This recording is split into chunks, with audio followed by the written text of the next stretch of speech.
नमस्कार. आज ना मला काहीतरी खायची इच्छा होते. तुमच्याकडे काही आयडिया आहे का? माझ्याकडे आज पण नाही आहे.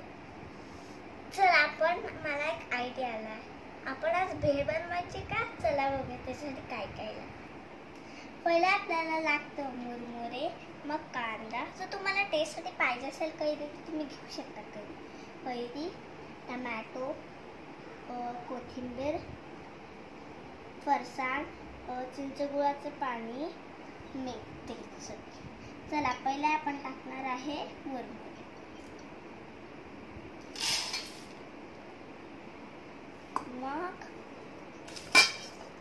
मग आपण टाकणार आहे फरसाण. मग हे आपण साईडला ठेवून देऊ. एक एक करून हे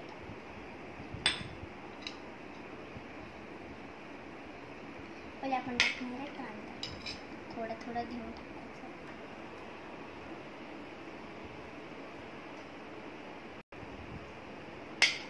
आपण आता हळूहळू कांदा टाकूया. मग आपण हळूहळू कैरी टाकूया. मग आपण हळूहळू टमॅटो टाकूया. मग आपण लास्टमध्ये कोथिंबीर.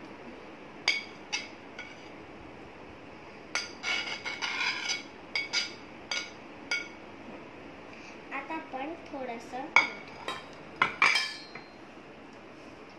इतकं मीठ घ्यायचं.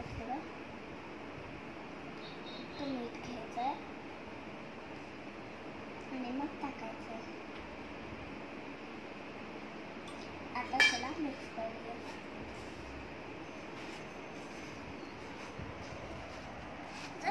लोकांना कधी कधी भूक लागते तर तुम्हाला माहितीच आहे की आम्ही तसे 3 रेसिपी पाठवले, तर त्याच्यामधलं एक तुम्ही कोणते पण करून खाऊ शकता. आता आपण टाकणार आहे चिंचगुळाचं पाणी. असं साईडनं पूर्ण टाकायचं. आता आपण मिक्स करतो. आज आपले स्पेशल गेस्ट थोडेसे, त्यांना थोडासा खोकला झालाय पण मास्क घालतात ते.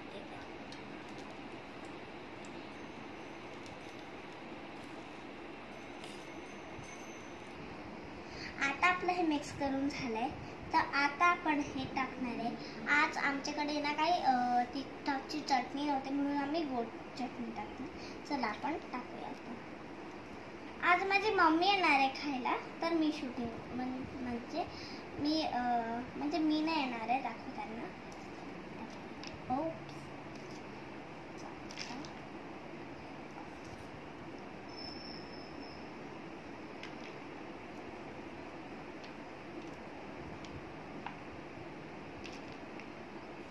मी गंमत करते. पप्पाला खोकला नाही झालाय. पप्पा असे आराम करतात आता.